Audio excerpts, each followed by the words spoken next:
How'd yesterday's Kings game go? Kings insider James Ham has 6 notes you need to know. Here are James Ham's 6 quick thoughts. Hell yeah. I feel like I should be wearing like a red, white, and blue headband and some dark glasses. Oh, definitely. Wind machine. Yeah, just like 6 quick thoughts. Let's get to these things. Yeah, let's do it. Number 1. 15. Domantas Sabonis continued his assault in the box score. He looks like he might post a triple-double. He looked like he might post a triple-double in the first half.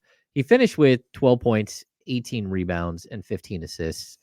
Man, he's really good, Kyle. Like his domination of the boards, his ability to set up his teammates. I know you want more baskets. I get it. But I also think that, in a game like this, maybe this is like how it had to end. Yeah, last night, like I said, was not a the Kings would have won if Domas had done more offensively type of game. That wasn't. Yeah. Like I said, bad time to debut that take, but it's something I've kind of thought for a while. And then when you look at a game where they lost by 26 and he only had 9 shots, but again, when you're dishing out 15 assists and a bunch of those are 3-pointers that you weren't going to make, I mean, if he has 9 assists, they lose that game by 40. Well, and the other thing I like about the assists that he has is it was something like 8 different players that he dished out an assist to. Mm-hmm. Like he's one of the most willing passers and better teammates that you're going to find on the court. Yeah. Yeah. I think it will benefit the Kings if he becomes a little bit more selfish. No, I get you. 12, 15, and 19. That was his 15th triple-double on the season. It was also his 32nd consecutive double-double. He leads the league in double-doubles with, I think, 46 or 47. And he also is tied now with Nikola Jokic with 15 triple-doubles for the lead. How many double-doubles in a row? I have a funny Warriors-related stat for this. 32. That just got sent to me. 32. 32 double-doubles in a row. Consecutive double-doubles.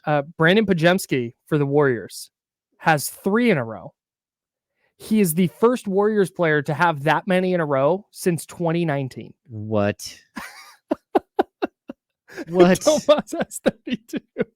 There was a season where the Warriors were like second in rebounding, and their top rebounder averaged 7-2 a game. And they had It's probably Draymond. It was Draymond, and then I think Looney was at 7-1. Yeah. And then the third best was Steph at like 5.4 per game. How do you lead the league in rebounding when you don't have a really good rebounder? Wild. Yeah, crazy. Anyways, 32 double-doubles in a row is an insane number. It is. And it's one of those ones. I remember Kevin Love during his streak. It was like he had that streak broken by Golden State in 2009 or whenever it was. Yeah. It was a long time ago. But it was like, how's he ever going to not have one? And that's how I feel about Domas right now. It's like, how's he not going to, even if he gets 8 points, he's going to have 19 rebounds and 14 assists. It's crazy. It is wild. All right. Number 2. Black Falcon. Harrison Barnes continues his resurgence with the Kings. 22 points, 6 of 10 from 3. I do wonder if he could have done more than 1 rebound and 0 assists. I'm not sure, but I feel like there's a possibility he could have done more than 1 rebound and 0 assists in 30 minutes of play. I would have. You know what? I'm going to agree with you.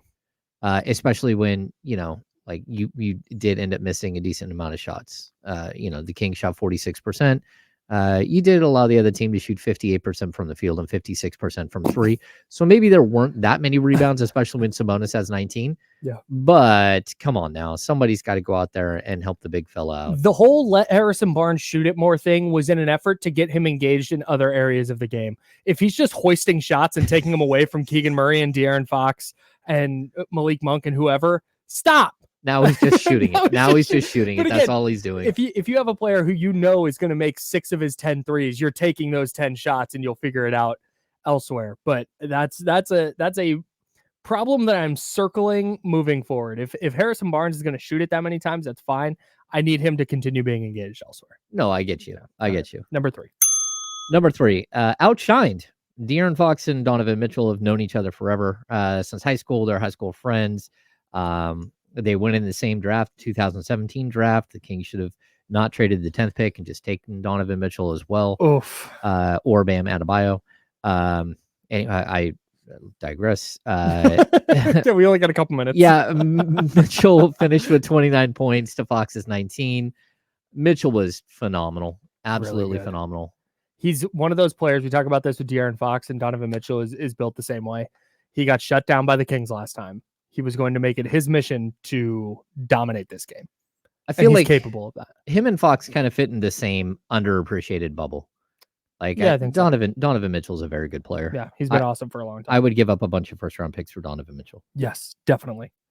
More on the Kings first round pick stuff later. I want to hash out something we were talking about in the handoff yesterday and didn't really get to dig into. I'd like to dig into it today. Number 4. Started chirping. Malik Monk got a little hot. And when he gets hot, he gets a little angry, a little bitter. All of a sudden he becomes a crazy ball player. And it's so fun. So he is fun, man. And he's on a little hot streak again.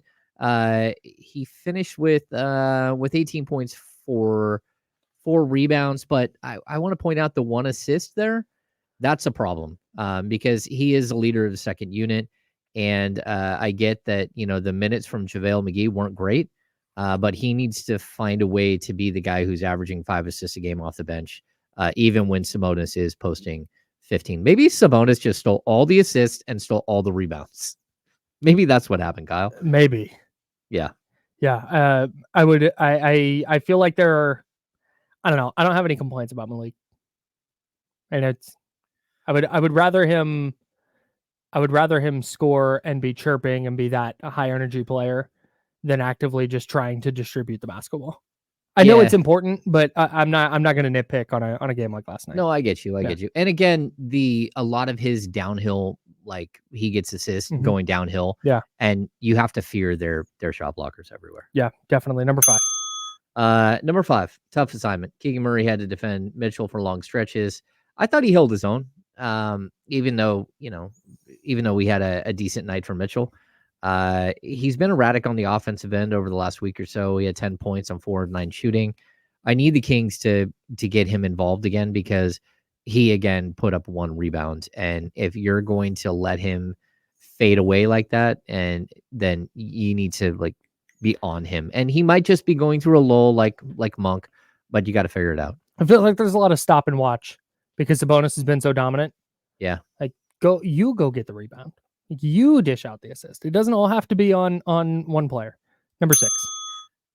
Kessler Edwards is settling in. He didn't really play in the second half. He did in scrub time.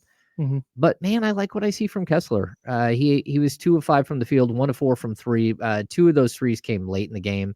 He finished with 5 points. He didn't have a rebound or anything else, but again, long, athletic, defensive player. And in the first half, he looked like he belonged in the offense, which I thought is something I did not ever think I would see from him.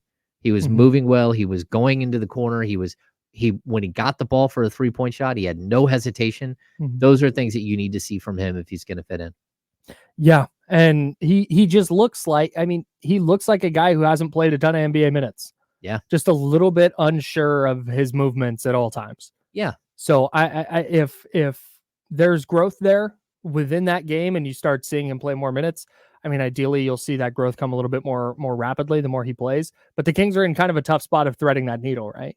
They are. Where they can't afford to have a ton of non-productive minutes.